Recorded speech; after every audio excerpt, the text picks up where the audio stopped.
Thank you. So again, welcome. My name is Denise Hafton. I'm a career engagement educator at the UCLA Career Center. Today we will be having our Inside Biotech and Pharmaceutical Careers panel featuring many different professionals that are here to share as much knowledge as they can with you. I first want to go over a quick Career Center overview to remind you of our services. While we are virtual, we still offer a lot. So wherever you are on your journey, we are here to help. You can still access us virtually, and I'm really happy to see so many of you joining us today. In case you're curious, use Handshake to find your virtual career advising one-on-one with counselors. We have virtual drop-in sessions still happening Tuesday through Thursday, 10 a.m. to 2 p.m. Those are times that staff are specifically allocated to be there to support you. So if you're not able to find an appointment, do feel free to jump into drop-ins, and we are right there. Events and workshops, as you all found us today, we are still hosting events and workshops for students, varying from panels to skill building, anything that you may be interested in. Let us know in that survey that I mentioned, and submit any recommendations of things that you might want to see in the future.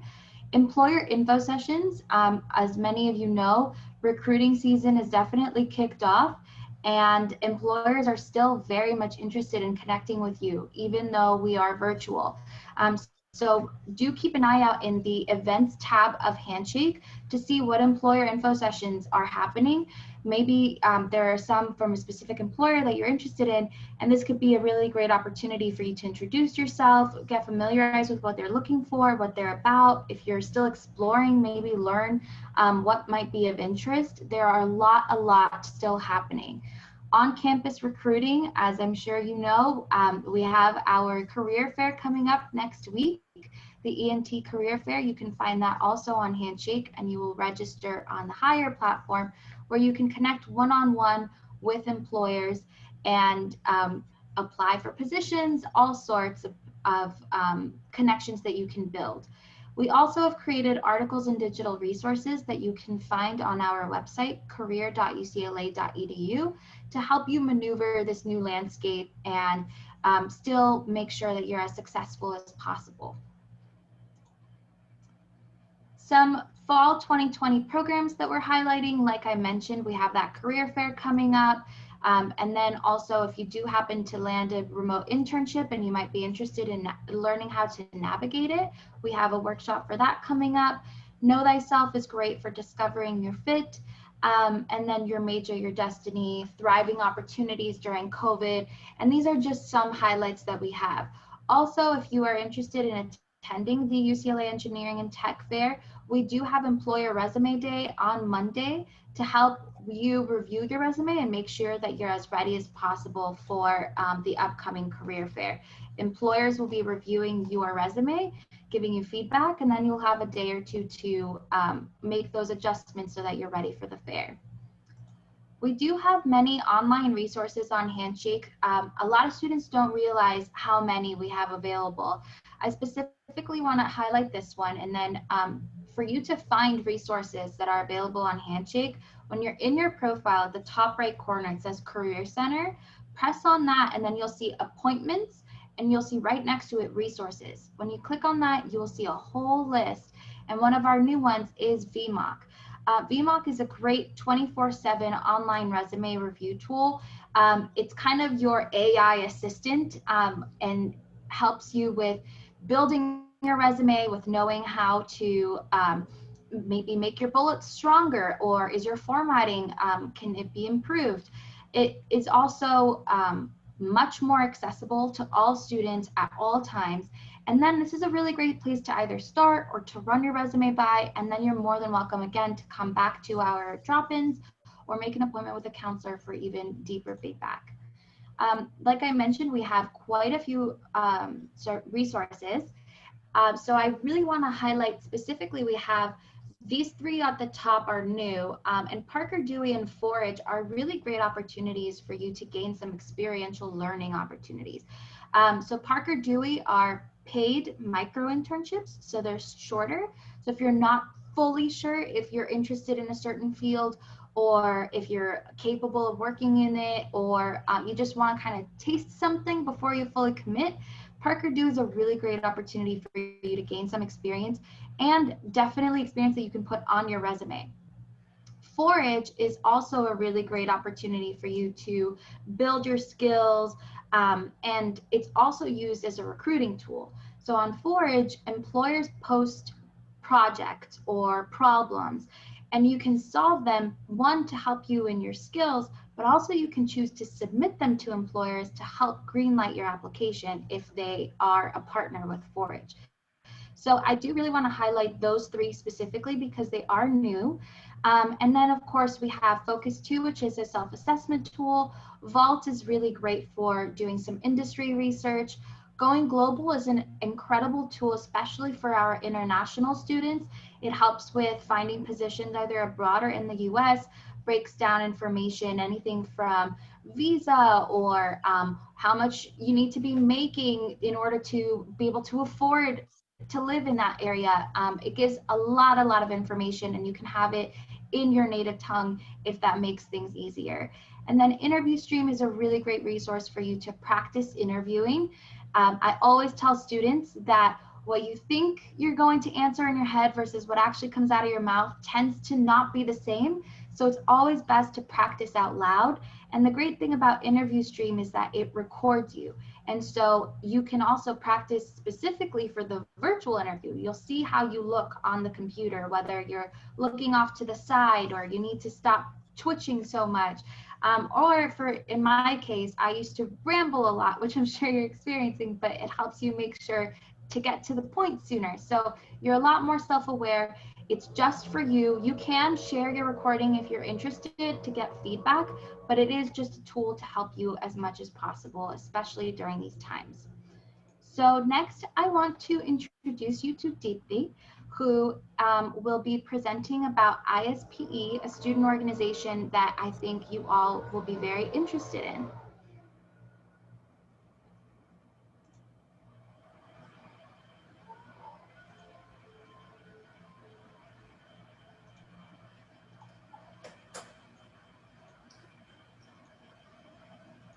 Sorry, looking for the right slides. Here we go.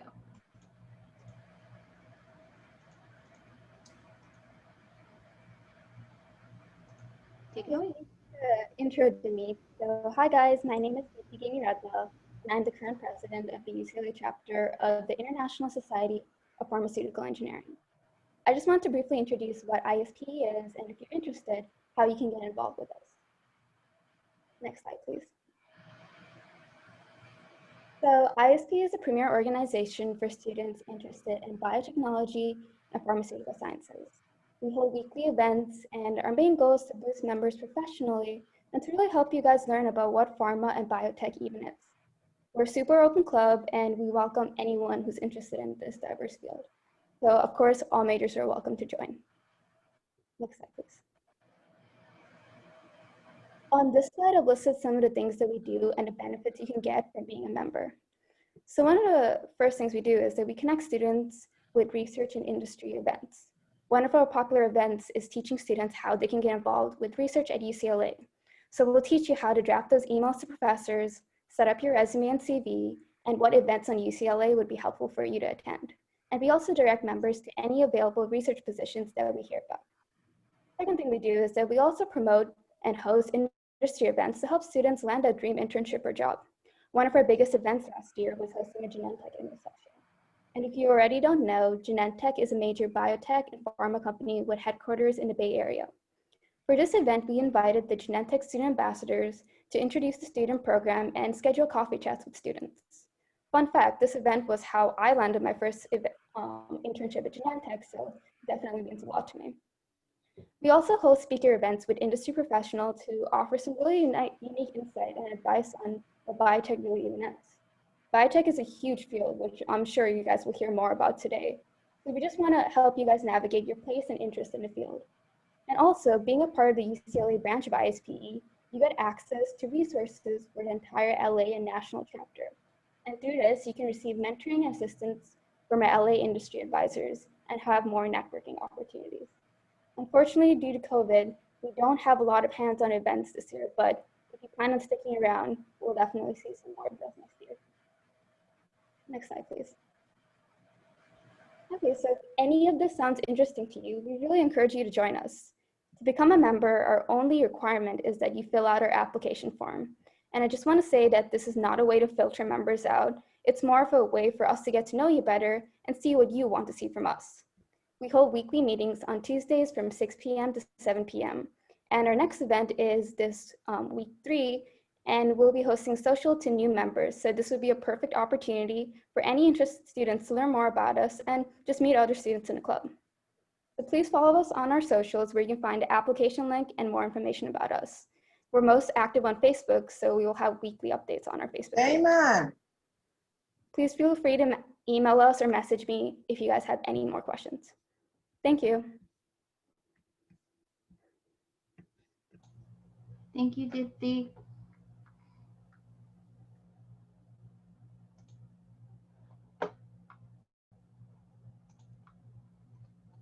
Thank you so much, Dipti. I hope that you all look into the student organization as you might be interested in it, especially if you are here for today's panel. I would like to now introduce my colleague, Roni, who will be moderating today's panel, and I will make my way to the background. Thank you so much, Denise, for the introduction. Welcome everyone to our wonderful panelists. I'm looking forward to starting our conversation today. Right now, I would like to ask the panelists to please turn on your cameras so that the students will have an opportunity to see you live. So again, thank you panelists for being here today. We're very excited to have a well-rounded, about 45-minute discussion regarding your career path, how you got started, where you are, how has COVID affected where you are right now within your career, and so on. We're going to keep up the slide for the majority of the moderated panel. At some point, the slide will go away as Danita is sharing her screen, and then she's going to go into the breakout sessions. The panelists will have their own individual breakout sessions. We'll provide the link towards the end of the panel portion. And then students with the new feature with Zoom will have the opportunity to pick and choose which breakout room they would like to go into, and they can go in and out as they please and connect with panelists on that front. So let's go ahead and get started. I have sent the panel questions to the panelists earlier, but again, it's a lot of questions about just to get to know the panel today and so on. On my screen, as far as the order, I have Elliot first, Deborah, Jose, and then Megan and Pauline. So I'm not really particular about what order I go through, but off the bat, maybe we can start with Elliot and just go down the row that way.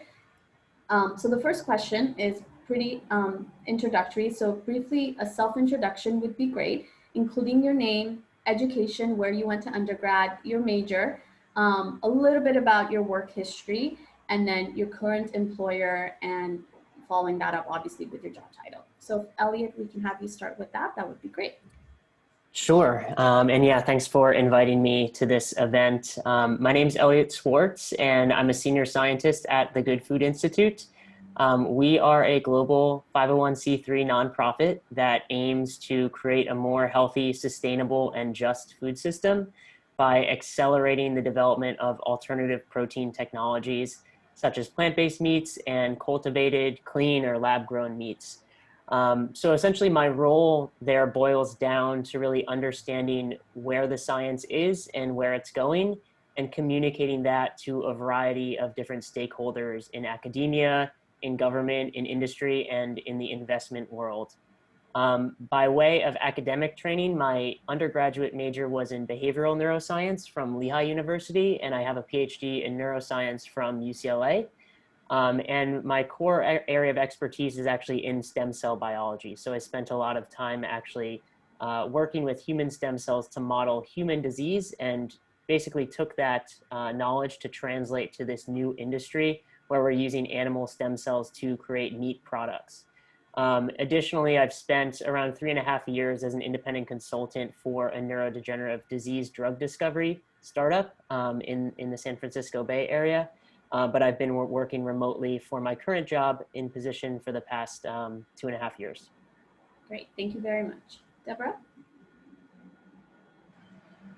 Hi everybody. I just realized Pauline works for Kite, and and that's a sister organization with Gilead Sciences. So hello, Pauline.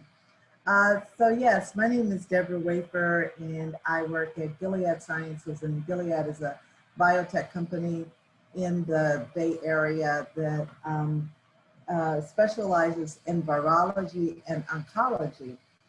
Some of you probably have heard about the drug remdesivir, which is getting a lot of news around COVID, and Gilead is the maker of that product.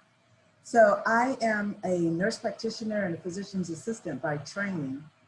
I got a bachelor's degree from Cal State Northridge in health sciences, focusing on community health. And after that, I went back to school and did the PA program at the Charles Drew Medical Center in Los Angeles. And then went to West LA College and got an RN license and took some UCLA to become a nurse practitioner. And currently I am a medical scientist at Gilead, and I work on in our medical affairs division as an educator around HIV prevention. I don't know how many of you have heard about PrEP, which is pre-exposure prophylaxis. It's one pill once a day that prevents the transmission of HIV. So I do working with healthcare providers and health organizations, educating them around PrEP to prevent new HIV acquisition. And prior to that, I worked in marketing, so I did a lot of work in HIV treatment. I did work in hepatitis C. Gilead also has a drug that cures hepatitis C. I'm not trying to do a commercial, but I try to make sure everybody knows that we can cure hepatitis C and you can prevent HIV.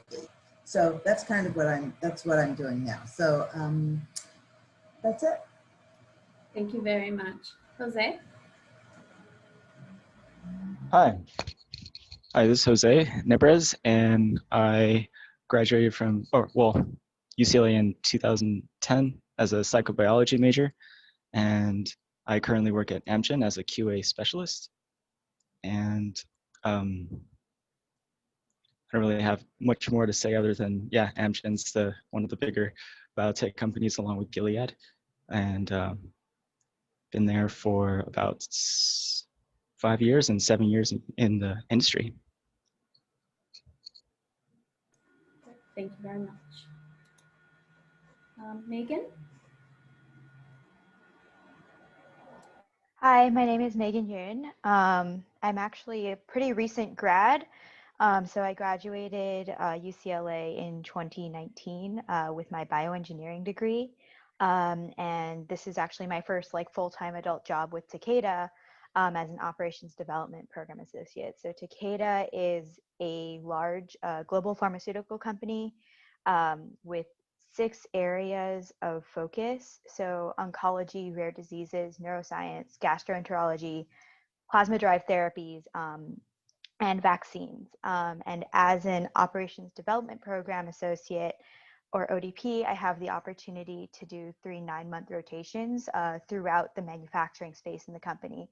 So I've had the opportunity to work in manufacturing sciences, which is kind of as close as you can get to being research and development while still being in the manufacturing space. And right now I am doing work as a capital projects engineer. So a lot of new equipment and equipment upgrades that we're bringing into the floor. And is there anything else I need to introduce myself? Great, that was great, thank you. Okay, thanks. And Pauline?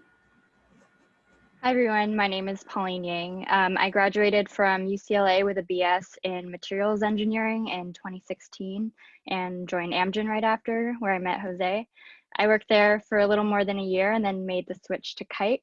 And around the time I made the switch, we actually got bought out by Gilead, as Deborah mentioned. And around the time I joined Kite, I also started my part-time master's and got my systems engineering degree about a year ago. And I recently also decided to start my part-time MBA at UCLA.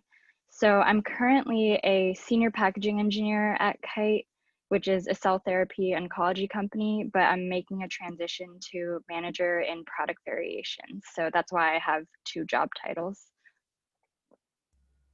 Great, thank you very much. And then Melissa Johnson from Takeda will be joining the panel. I'm sorry, will be joining the breakout sessions with Megan later on today. She unfortunately could not make it to the panel. Thank you, panelists, for the wonderful introduction. Just to switch it up a little bit, I thought for the next question, Paulina, if you don't mind, starting with this one. What made you choose your, let's say, first of all, your undergraduate degree, and then for those of you who do have an advanced degree, move forward within your advanced degree? And what was that one moment, or when was that moment when you felt like biotech or the career that you're in now is the path that you wanted to pursue? Yeah, so to be honest, it was a little bit of a rocky road going into undergrad. I was debating between pre-med, engineering, and journalism. So all pretty different. I have a family of engineers, and ultimately I just decided it was really interesting because if you have a technical background, you can go in a lot of different directions. So that's kind of what convinced me to pursue engineering. And then as far as my career path, a lot of people in my major in undergrad actually went into defense. And I kind of always assumed that I would do that, but I wasn't really a huge fan of the idea of working in aerospace and defense. So I actually got reached out to when I was graduating by someone from Amgen, and I realized it really aligned with what I wanted to do in my career, which was help people. So after I got reached out to and learned more about the industry, it made me realize that biotech pharma was where I wanted to be. Great, thank you. Megan? Yeah, so like Pauline, I actually have two engineer parents. And growing up, I absolutely did want to be an engineer. But around high school, I sort of figured out that I really liked science and math. And so I sort of landed in the bioengineering major. As far as how I chose this industry, I've always had an interest in medicine and the human body and helping people, but I also realized very quickly that I don't love bodily fluids. And so I realized that my contribution in this area can come from going into the biotech industry, going into pharma and med devices, and helping out from the back end. So that's my path. Thank you very much. Jose? Yeah, so I did not always know that I was going to go into the pharmaceutical industry. It actually was a lot of contract and temp jobs after leaving my first job, which was a surgical recovery technician, where I was helping to surgically remove tissues and bones from recently deceased cadavers. So that was my first job. So with the bodily fluids, that was a lot of that. Originally, I wanted to be a PA, and I was going to take a year to get to do that. But then after seeing the different work-life balance that the pharmaceutical industry offered, I really thought, wow, I want to get into biotech, and thus began a longer journey. I think that the referral into the industry was really my ticket in. I got referred by a friend to work at Baxter, which is now Takeda, and then I continued from Baxter onto Amgen. So that's been my path so far. And I haven't yet decided on what master's to get, so that's in the future at some point. Thank you very much. Deborah?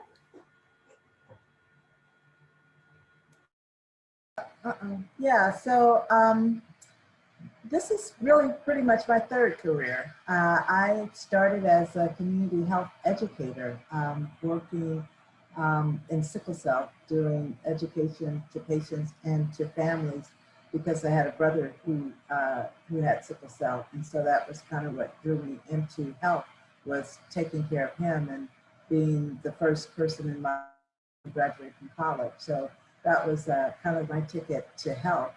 And then after I was a health educator, when I went back to school and became a PA, I worked in family medicine and in women's health. And then when I became a nurse practitioner, I started working in research, actually at UCLA. I worked in the HIV research center there. And that's how I got into biotech, by doing clinical trials for pharmaceutical companies as well as for NIH. And then I came over to work in pharma. And, someone someone called on me and I asked them, what do you do every day? What is your job exactly? And when they told me what it was, pretty much like Jose, the whole work-life balance thing appealed to me. And that's how I got into pharma. Thank you so much. And Elliot? Yeah, so for me, I guess it started in an experience, an undergraduate research experience where I worked with human embryonic stem cells, and that got me really interested in stem cell biology. And I applied for grad schools thinking that I was probably going to work in the field of regenerative medicine or cellular therapeutics as a career. And I still felt that way, throughout most of my graduate and PhD studies. But along the way, I learned about this new industry of people basically applying this stem cell biology, regenerative medicine, tissue engineering techniques for another application. So rather than medicine, but rather to create meat. And that was really appealing because it was a way for me to align my scientific skill sets and knowledge in a way that addressed some global issues such as climate change, animal welfare, antibiotic resistance, and health and things like that. So I sort of pivoted midway through my PhD, but in the end, the knowledge that I learned and the skill sets that I have are very cross-applicable to both industries. Thank you very much. I do see two great questions in our Q&A, which actually aligns well with our next couple questions. So the first one is, how necessary do you feel an advanced degree is to obtain a job in biotechnology industry today? And what are the relative advantages of a master's versus a PhD? So along with that question, if you can also discuss, in your opinion, qualifications that you feel are required, or maybe you feel that is necessary for students to have, even beyond just the graduate degree. Are there transferable skills or soft skills as well? I know it's kind of a big answer, but if you can address the graduate school option, if that is a requirement or not, and then just other qualifications that you see every day that is required within your position. And we can start with this question with whomever would like to start. I'd like to kind of bounce back and forth. Is there anyone who'd like to start? And just go ahead and unmute yourself. I'll start. I think that, to work in biotech, you definitely have to have some kind of science background, even if you decide to work on the commercial side, like in marketing or in sales. The information that you have to share with your customers is scientific. So you don't have to be a scientist, but it does help that you have some understanding of science, so that you're not learning that while you're trying to learn about a disease state or how medications may work. I think also that, this team is very eclectic, the panel that's speaking today, but I think a lot of people, when they think about biotech or they think about pharmaceutical industry, they only think about the salesperson, and they don't know anything about all of us who are on this call right here and all the things that happen on the back end. So, and a PhD, it depends on what you want to do. So you might need a PhD if you are going to be doing research. You're going to be doing clinical research, or you're going to be working in medical affairs. And if you have time to get a PhD, you should do it now. Do not try to do it when you have a job and a family and all that other kind of stuff. That's my recommendation. Thank you very much. Anyone else? I'll jump in real quick, and I generally tell students in the position of undergrad, whether they're deciding, is really that PhDs in general will give you access to a higher career ceiling, generally speaking, although that's not always true. And it really boils down on what is your personal preference for what you want in your career and what you enjoy doing. There are some people that really enjoy doing bench work and would work really well as associates and technicians in biotechnology companies, and they're perfectly fine with that, and they have a pretty balanced work-life balance. Things are pretty scheduled, etc. And then when you have a PhD, you have the opportunity to move into project managerial roles, and upper level roles as well in the company. And that means you move a bit away from the bench and more into thinking broadly about, the strategy of the company or those sorts of things. And so it really depends on the personal preference of you and what you're hoping to get out of your career. I would say that, for many industries, there's some degree, at least for my industry, of sort of fear of missing out. There's a lot of urge to just jump in right out of right out of undergrad. But I think, a PhD, although it can take 5, 6, or 7 years, those years go by, and if you can get that, sort of under your belt, you have a lot of leverage in your career later on. Thank you very much. Anyone else? Yeah, I can go. So what I like to think of with advanced degrees is that they're a great way to pivot out of whatever current position that you're in, and also to get that extra experience that you may need, like the number of years to get into that higher level. So for example, maybe the job requirement is that you need to have a master's degree, but then 0 years of experience, or you need to have a bachelor's degree plus 2 years of experience. So then there's like that trade-off between how long you want to stay in your current role, or do you want to accelerate that like while you're working, or to take time off and then go back to school. So there's that balance that you need to make a decision on too. I'd also like to add that I think it makes a difference in what space of biotech that you're trying to enter. I think certainly in the research and development side of things, you see a lot more advanced degrees, but I work mostly in the manufacturing space. And I would say that among the managers and directors that I see, it's probably about 50-50 between having a bachelor's or having a master's or higher degree. So certainly it depends also exactly what area you're planning to go into that you'd like to work in. Great, thank you. Pauline, would you like to also address the question?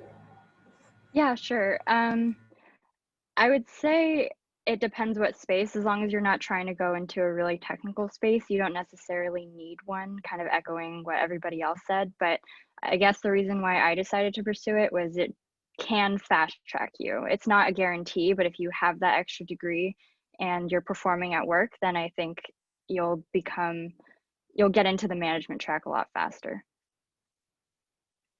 Thank you very much. We're seeing a lot of great questions in the Q&A, and I will definitely leave some time to the end if we don't get a chance to fully go through these questions, so students will have an opportunity to get these questions answered. But the next one asks about work-life balance in biotech, possibly compared to other jobs. So if you guys can briefly talk about what does a typical day look like for you? And I'm going to throw in a second part to this question as well. How has your everyday work-life balance or a typical day changed within the last 6 months with the pandemic and working possibly from home, or are you allowed to even go into the office and so on? So if you can address that as well, that would be great. Again, who would like to start? If there's anyone who would like to start, that would be great. Oh, I am so excited about this question. So all my life, I wanted to be able to work from home, and the pandemic has just allowed that.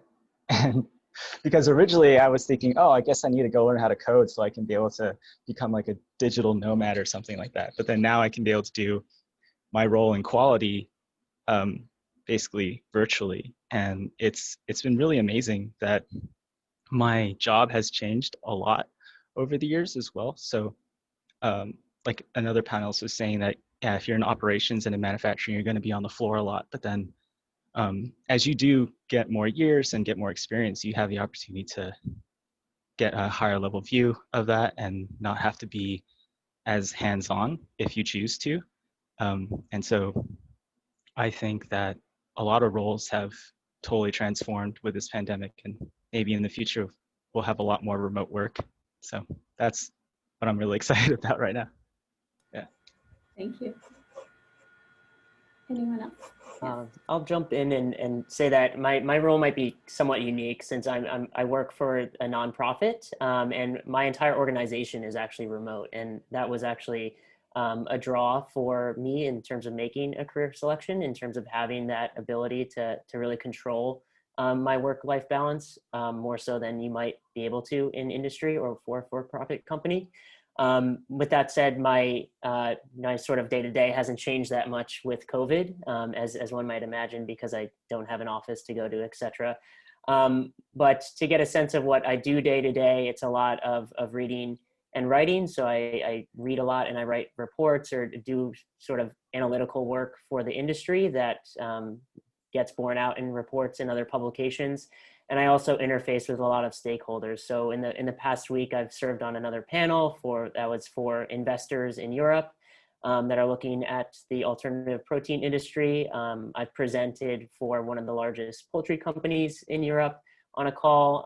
And I also have spoken to companies and startups in this sector that I sort of counsel and touch base with on a semi-frequent basis. So I interact with a lot of different stakeholder groups that really makes it somewhat interesting, and you get to learn a lot from a lot of different backgrounds. Thank you. Anyone else? Pauline? Sure. So contrary to Jose, I hate working from home. I really miss going into the office, and especially due to the nature of my job, I have a lot of meetings and we interface with global European teams. So it's basically Zoom meetings on camera from morning to evening.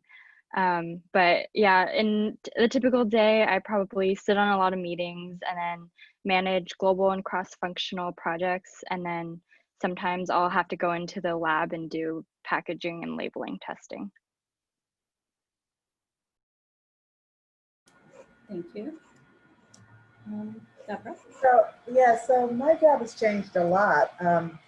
I would say that I travel probably 60% of the time because I cover the western part of the country, which is like all of Southern California, Nevada, and Hawaii. I actually have to go to Hawaii for my job. And so now that I'm working from home, I'm not traveling as much. And, I came into biotech after my kids were off to college. And I'm single now. And so I actually enjoy traveling, and I get a chance to see friends. I get a chance to do different things that I may not be able to do in Los Angeles. So the work-life balance, I actually miss traveling. When I'm doing my work, I'm attending conferences, or I'm doing presentations, or I'm going to meet with special groups or that sort of thing. So like Pauline, I'm now, just like back-to-back Zoom meetings.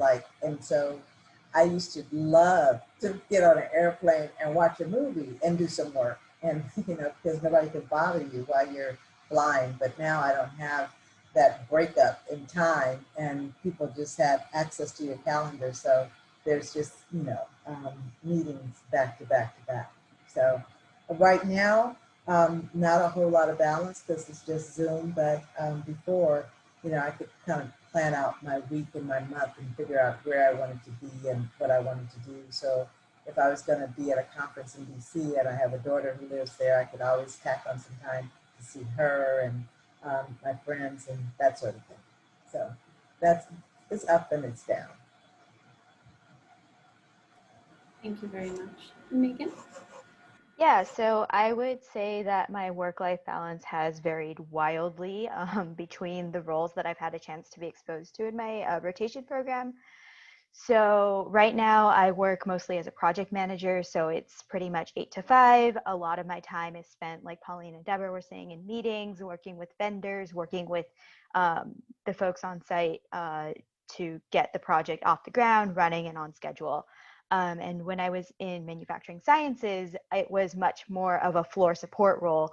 So for example, if we wanted to introduce a process change to the manufacturing floor, we would be there on the manufacturing floor, watching our process and making sure that change went as we wanted it to go.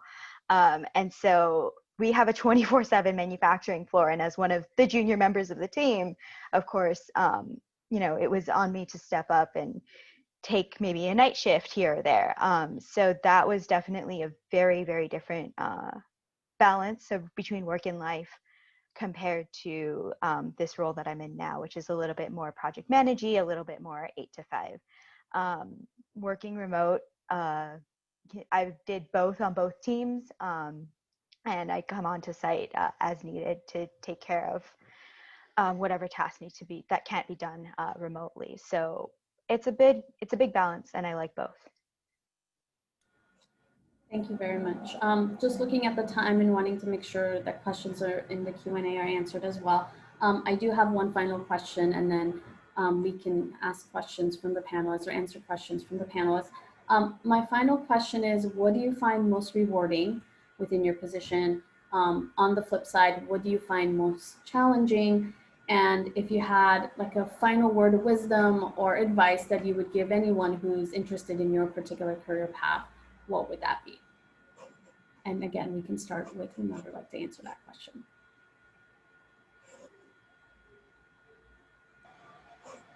Okay, first I'm trying to remember all the things you said. What did you find? So what do you find most rewarding, and what do you find most challenging, and final wisdom or advice that you have for students who might be interested in your particular path?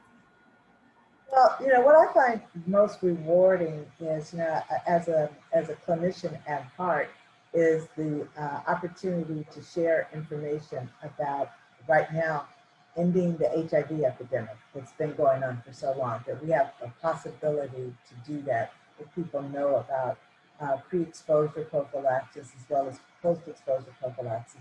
And then working with Gilead, it's very rewarding to be working with a company that has a treatment for COVID. And I'm actually, learning about a new disease state. So that's very rewarding. I think what's most challenging right now is is staying at home. That's for me the most challenging part, and being able to share information with folks. I mean, a lot of the populations that are at high risk for HIV tend to be some of the populations where there is least the least amount of access in terms of health care and health equity.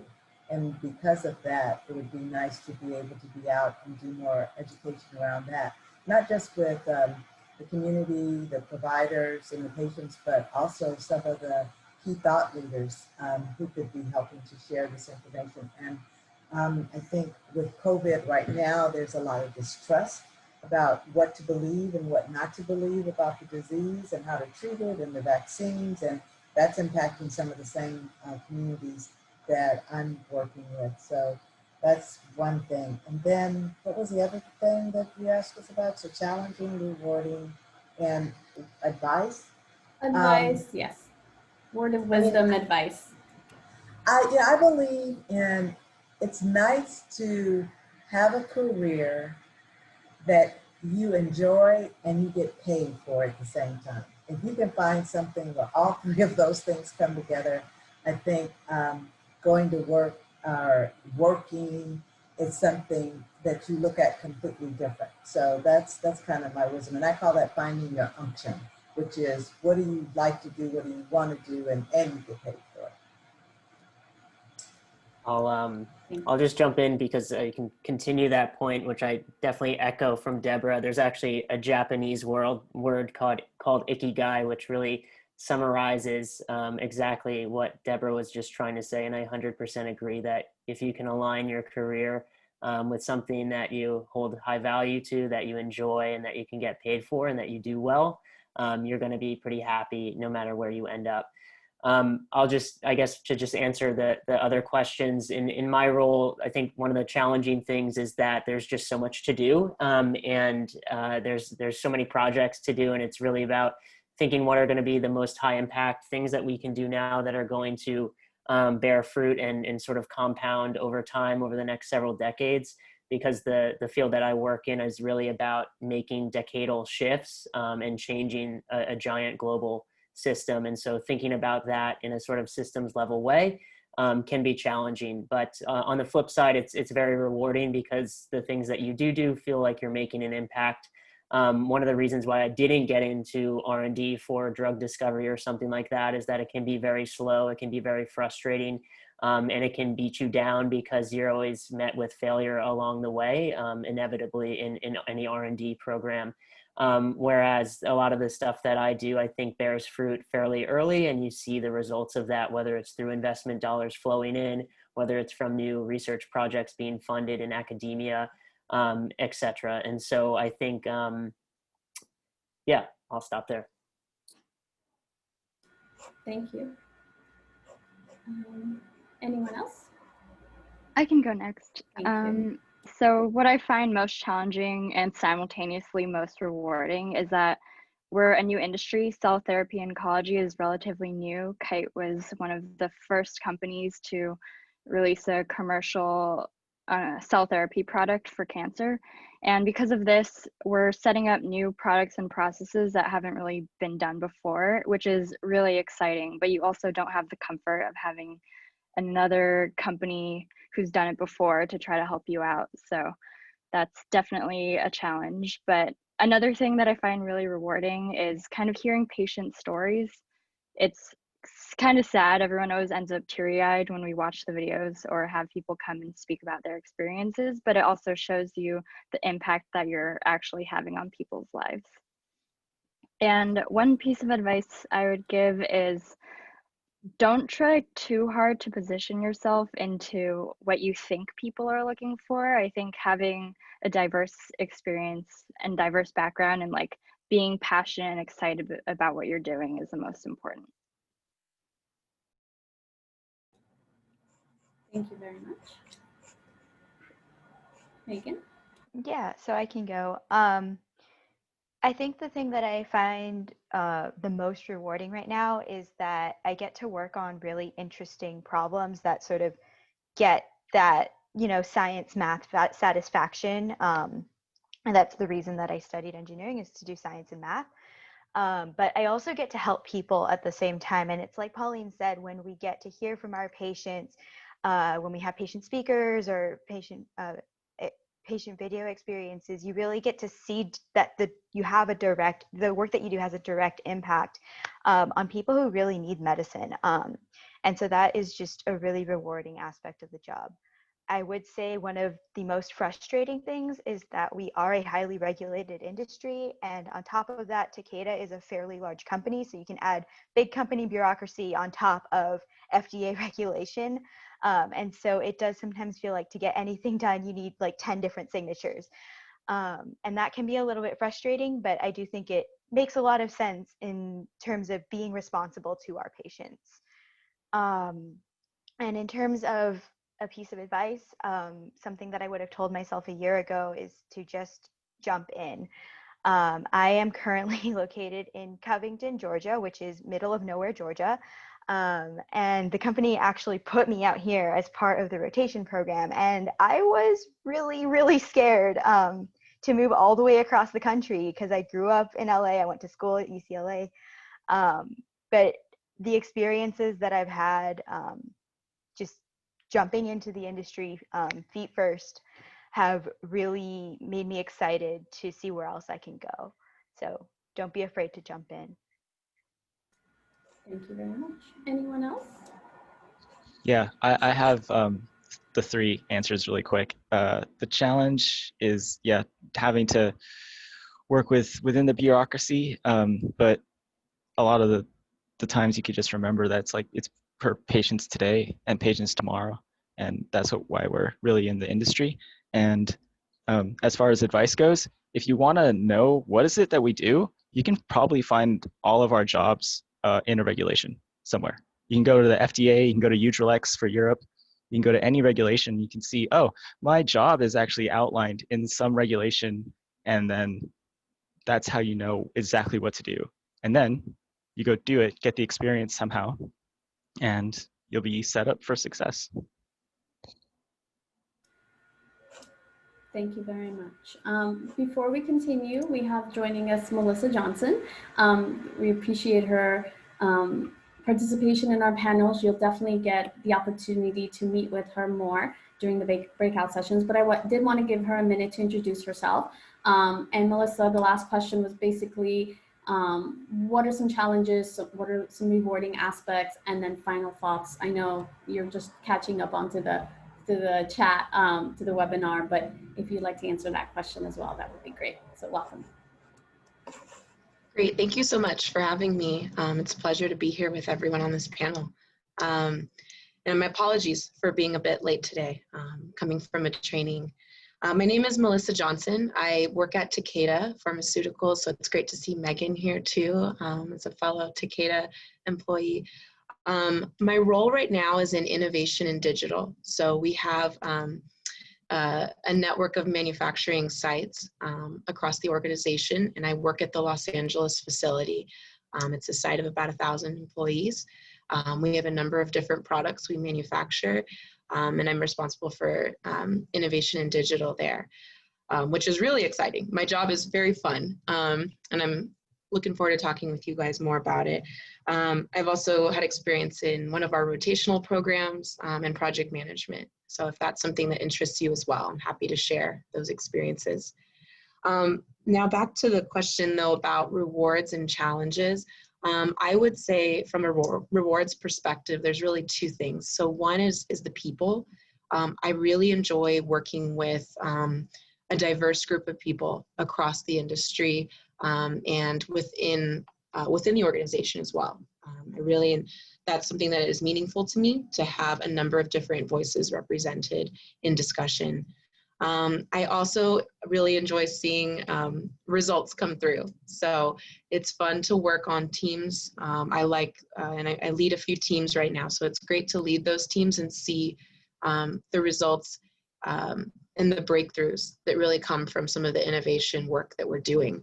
And then I guess that third piece, and probably the most important piece, would be the impact that we have on patients and really making a difference in their experience, because even from my perspective with manufacturing, where I'm not interfacing directly with a patient, day in and day out, the work we do makes an impact on their lives and ensures that they have the products that they need. And that's very important to me, and a privilege, really, to be a part of an organization that supports that. So thanks for the question. And I'm looking forward to chatting more in the breakout rooms later. Thank you very much, Melissa. I am looking at the time, and I know it's going to be a transition going from this webinar to the breakout rooms.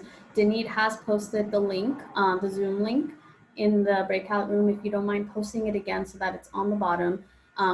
Feel free again to, once we end this webinar, to go into the breakout rooms. The students can pick and choose who they want to connect with that way. Panelists, you do have your own separate breakout rooms with your names on there, so it should be pretty easy to navigate. I will be on the webinar. Unfortunately, we didn't get a chance to go through the Q&A answers or questions, but hopefully those students will be able to ask you these questions yourselves. I will be staying on the webinar for a few minutes just to direct students to the breakout session. But at this point, Danita and I both wanted to thank the panelists for being here today. I know it was a very short moderated panel based on time, but I know that our students gained a lot from your information and insight. We would like to invite you guys to please click on the link that Danita has put on the chat right now, so that you can go into your separate breakout rooms, and this will allow students to come in and go and network with you throughout the session. Danita and I will be checking in on you within the breakout rooms as well. So if anything comes up, please feel free to let us know. Thank you very much for being here today. Thank you, participants. Again, feel free to log off the webinar and join our panelists in the breakout room sessions. Again, the link to the breakout rooms are in the chat session, Thank you very much, everyone. Thank you.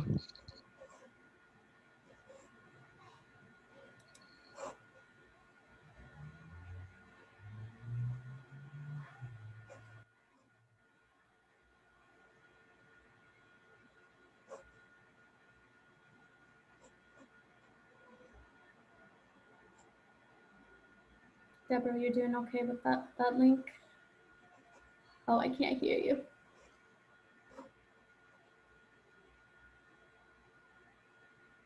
You're muted.